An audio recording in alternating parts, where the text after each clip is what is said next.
One of the ladies of the church said, I'm like Job. You know, he had one thing after another happen to him. I couldn't do anything to help him. I didn't know what to do, you know. It's like I'm gonna lose my dad. One of those things where I would just take it day by day, but it was scary. That's a life-threatening condition. This is a deadly disease. Death rate from such a condition is relatively high. What do I do? Where do I go from here?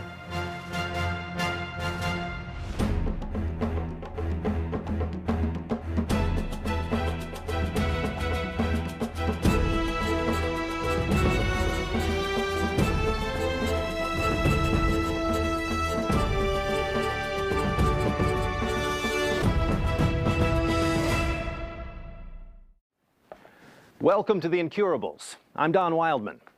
The ability to handle adversity is one of the truest measures of a man.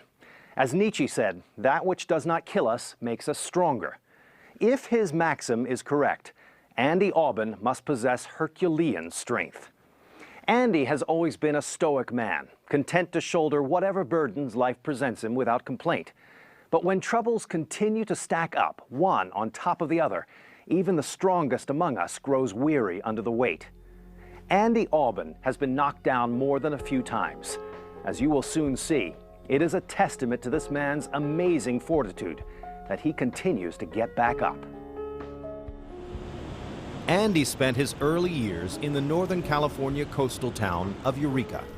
His mother and father owned a clothing store there, but when Andy was 5, the Great Depression took just about everything his family had.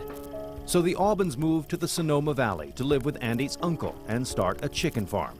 It was a difficult life for a young boy, but Andy was quick to recognize the benefits of hard work, and even more importantly during these tough times, the value of a strong and loving family.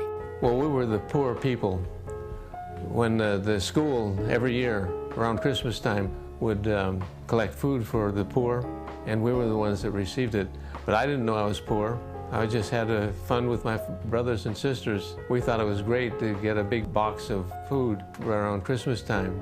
After a dozen years working on his uncle's farm, Andy graduated from high school and enrolled at Cal Berkeley, where he majored in chemistry. Upon graduation, he attended theology seminaries in San Francisco and New York, but ultimately decided against a minister's life.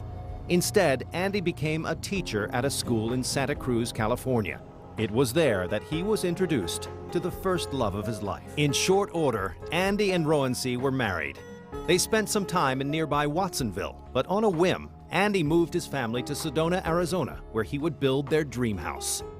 After a wonderful decade in the desert, life as he knew it began to unravel for Andy. News came that his father had collapsed back on the farm in California. Doctors found prostate cancer that had spread to his back.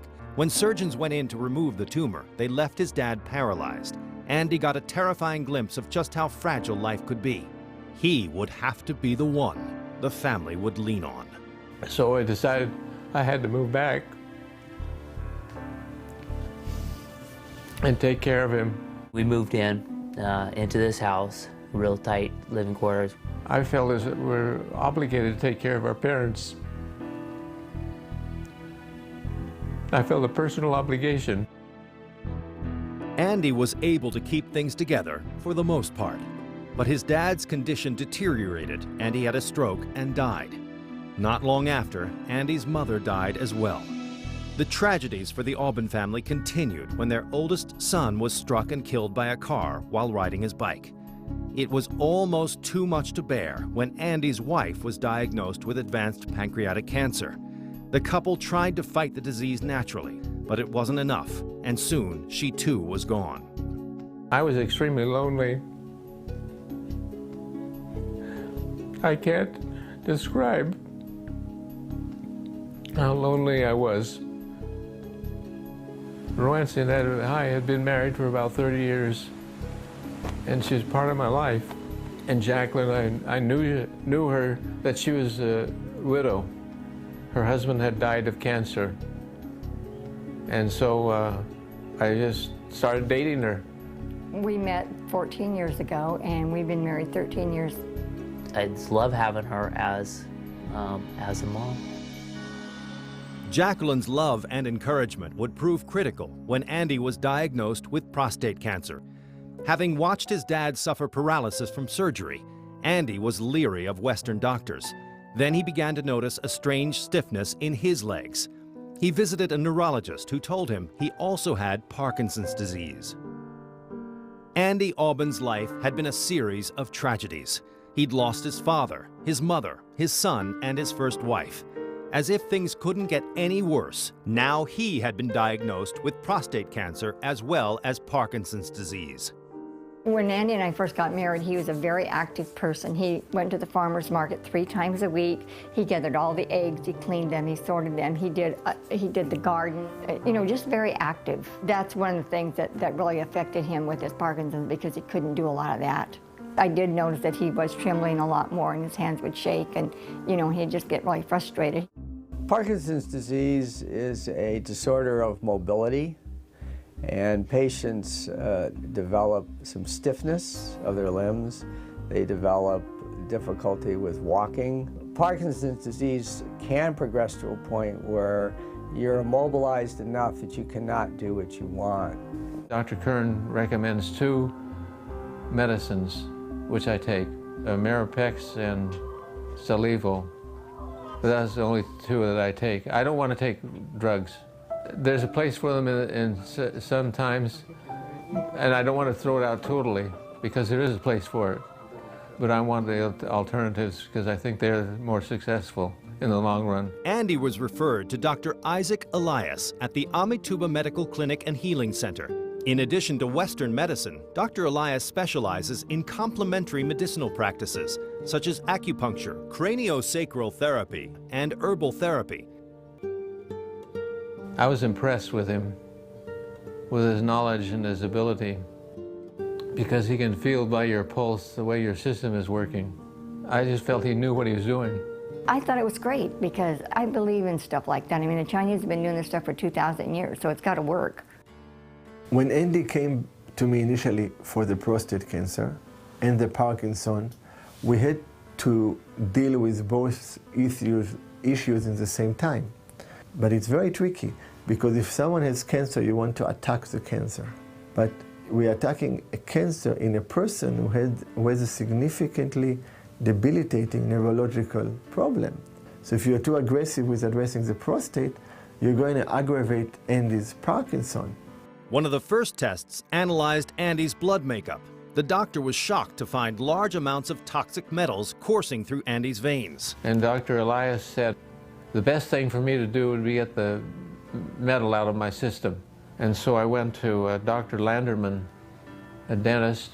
He was an alternative dentist, and he removed all of the metal out of my teeth.